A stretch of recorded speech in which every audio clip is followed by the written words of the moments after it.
19 février, Proverbe chapitre 10, verset 5. Celui qui amasse des provisions en été est un fils intelligent, mais celui qui dort pendant la moisson est un fils qui fait honte.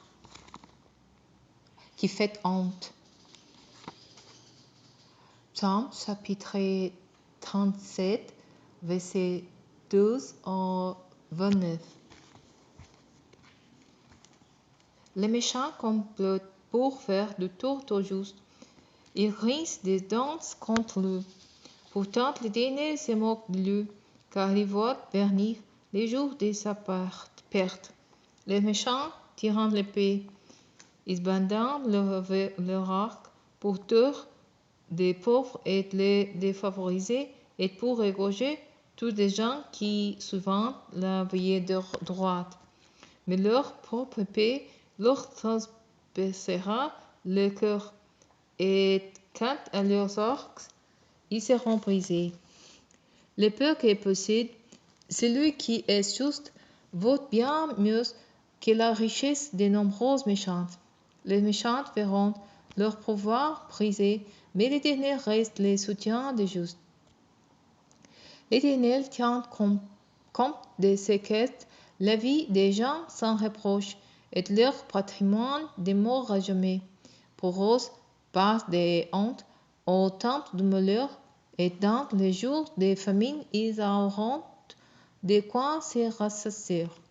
Les méchants puissants et les ennemis de l'Éternel sont comme les fleurs de près. Ils disparaîtront comme une fumée, ils s'évanouiront. Les méchants empruntent, mais ils n'iront pas. Les justes à pitié, il est généreux. Ceux que Dieu bénit auront l'épée comme possession, mais ceux qui le maudissent seront retranchés. Lorsque la conduite de quelqu'un lui plaît, l'Éternel lui donne l'affermir sa marche dans la vie.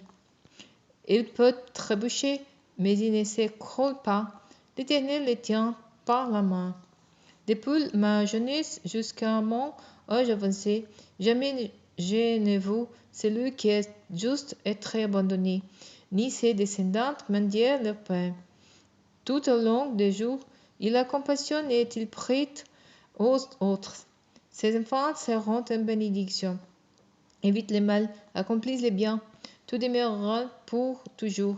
Car l'Éternel aime la droiture, et il n'abandonne pas ceux qui lui sont attachés. Mais les malfaisants seront supprimés.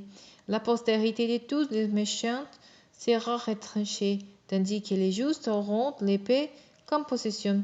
Ils habiteront éternellement.